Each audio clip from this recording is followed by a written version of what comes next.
देखेंगे अब हम इंडेफिनेट प्रोनाउन। इंडेफिनेट क्या होता है? Indefinite pronoun refer to person और थिंग्स। जो क्या करता है कि पर्सन और थिंग्स को रेफर किया बताया जाता है, उसके बारे में रेफर किया जाता है। इन ए व्यू, एक मतलब कि इन ए विएज मतलब अस्पष्ट रूप से, मतलब कोई क्लियर बात नहीं होती इस चीज़ में कि क्लियर रूप से ये बताया जाए कि भाई वो इंसान था, लड़का था, लड़की थी, बस एक अंदाज़ा लगाया जाता है। ठीक है।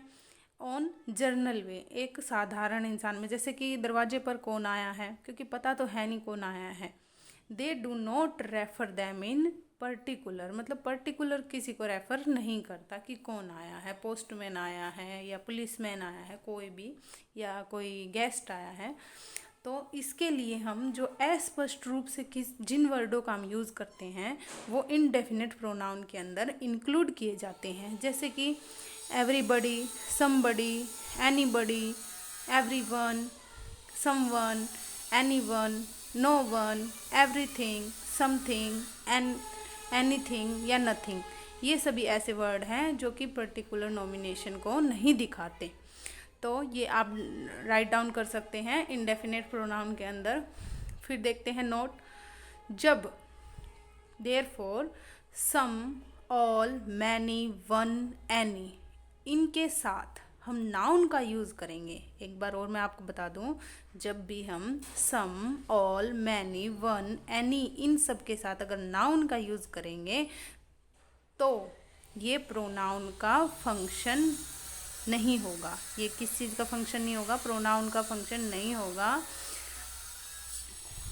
ये एडजेक्टिव का फंक्शन होगा। ये क्या कहलाएंगे? एडजेक्टिव। मतलब कि सिंपल सी बात है कि अगर ये नाउन के साथ यूज़ होंगे तो ये क्या, कौन सा केस बन जाएगा? Adjective case. ऐसा ही हमारा पॉजेसिव प्रोनाउन में भी हुआ था। आप एक बार पीछे वाली वीडियोस देखना, उसमें आपको पता चल जाएगा कि अगर नाउन साथ में हो तो वो पॉजेसिव एडजेक्टिव बन जाता था। जैसे अब देखो, for example, we will qualify one day, मतलब एक दिन मैं क्वालिफाई जरूर करूँगा। वन डे, डे क्या है? Noun. Some students are intelligent, students क्या है? नाउन। अगर ये इसके साथ आ रहा है तो ये क्या बन रहा है? एडजेक्टिव केस बन रहा है इसका, इस नाउन का एडजेक्टिव केस बन रहा है। ठीक है। All boys have their own qualities, many boys. अब यहाँ पे आप देख सकते हैं, देखो, वन था, सम, ऑल, मैनी, एनी, इनके साथ ये क्या है? नाउन। क्या यूज़ हो रहा है यहाँ पे? नाउन। ये सब नाउन यूज़ हो रहे हैं। Are playing in the field, all boys have their own qualities, many boys are playing in the field, any students can answer this question. इनके साथ किस चीज़ का यूज़ हो रहा है? नाउन का। तो ये क्या हुए? एडजेक्टिव फंक्शन हुआ इसका। किसका? इनडेफिनेट प्रोनाउन का एडजेक्टिव फंक्शन हुआ ये। अब देखते हैं नेक्स्ट नोट को, ध्यान से देखेंगे सभी, ध्यान से समझते चलना, कोई दिक्कत नहीं है, बिल्कुल सिंपल है। यदि वन का प्रयोग सेंटेंस में सब्जेक्ट के रूप में, अब देखो ये चीज़ें क्या है, वन पीछे था यहाँ पे, अगर ये सब्जेक्ट के रूप में हो जाए, जैसे कि यहाँ पे देखो आगे आ रहे हैं, पर ये दोनों ही मिलके सब्जेक्ट बन रहा है ना, यहाँ पे नाउन साथ में यूज़ हो रहा है। अब ये कह रहा है कि वन का यूज़ अगर सब्जेक्ट के रूप में हो तो इसके लिए नॉमिनेटिव, इसके लिए नॉमिनेटिव केस में क्या यूज़ करेंगे? हम वन का यूज़ करेंगे। ऑब्जेक्टिव केस में भी वन का यूज़ करेंगे। मतलब कि लिखने में, सेंटेंस को लिखने की बात समझो यहाँ पे कैसे। ऑब्जेक्टिव केस में भी वन का, ऑब्जेक्टिव केस कहाँ होता है? पीछे सेंटेंस के आखिर में ऑब्जेक्टिव का हम यूज़ करते हैं। तो ऑब्जेक्टिव केस में वन ही लिखेंगे, पॉजेसिव केस में वंस लिखेंगे, और रिफ्लेक्सिव केस में वन सेल्फ लिखेंगे। रिफ्लेक्सिव प्रोनाउन हमने पढ़ा था ना, तो सेल्फ का यूज़ करते हैं उसमें, वहाँ पे हम क्या लिखेंगे? One self. अब देखेंगे, ये देखो यहाँ पे आ गया, क्या आ गया? ये सब्जेक्ट के रूप में। One should have, one should loves one's country. अब वंस यहाँ क्या है? पोजेसिव केस में यूज़ है। ये कहाँ है? ये पोजेसिव केस में। अब आपको पहचान हो, किसी भी सेंटेंस लिख दिया और उसके ऊपर सर्कल लगा दिया और ये पूछा कि वंस यहाँ पे किस चीज़ का काम कर रहा है, और 4 ऑप्शन आपको दे दिए कि ऑब्जेक्टिव है, पोजेसिव है, या रिफ्लेक्सिव है, या नॉमिनेटिव है, तो आपको पता होना चाहिए। इसीलिए मैंने आप सबके लिए यहाँ पे लिखा है कि नॉमिनेटिव में भी वन का, ऑब्जेक्टिव में भी वन का, पोजेसिव में वंस का, और रिफ्लेक्सिव में वन सेल्फ का यूज़ होगा। ठीक है।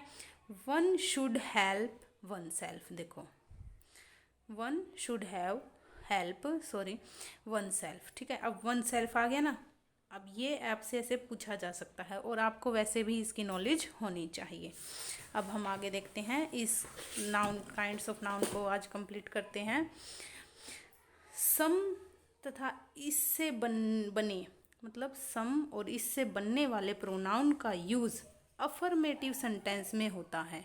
Affirmative is called simple sentence. ठीक है। ना तो वो इम्पेरेटिव होता है ना इंटेरोगेटिव होता है, अफर्मेटिव होते हैं सिंपल सेंटेंस। ठीक है। क्या कह रहा है कि सम इससे बने, सम या इससे बने मतलब समबडी। ठीक है। ऐसे इससे बने हुए प्रोनाउन का प्रयोग अफर्मेटिव सेंटेंस में होता है, जबकि एनी तथा इससे बने मतलब एनीबडी, है ना, ऐसे इससे बने प्रोनाउन का प्रयोग नेगेटिव सेंस में होता है। अब ये सेंस भी पता होनी चाहिए भाई। सम तो होता है अफर्मेटिव में सिंपल सेंटेंस में, और एनी का यूज़ होता है नेगेटिव में। He has bought some apple. उसने कुछ सेब खरीदे। He has not bought any book. उसने कोई भी किताब नहीं खरीदी। ठीक है। तो जहाँ नोट होगा वहाँ एनी आएगा, और जहाँ सिंपल सेंटेंस होगा वहाँ सम का यूज़ होगा। ठीक है। आई होप आपको ये काइंड्स ऑफ प्रोनाउन जो आज हुए हैं हमारे, आपको समझ में आए होंगे। अगर आपको कोई प्रॉब्लम है या कुछ समझने में दिक्कत है तो मैं और भी इसके साथ एग्जाम्पल के साथ आपको समझा सकती हूँ। अगर किसी भी काइंड्स ऑफ प्रोनाउन में या नाउन के किसी भी पार्ट में आपको दिक्कत है तो मुझे कमेंट करके ज़रूर बताएं, और मैं आपके लिए और अच्छा उस चीज़ को प्रेजेंट करने की पूरी कोशिश करूँगी। Okay students, bye. Like and share और सब्सक्राइब करना ना भूलें। Thank you.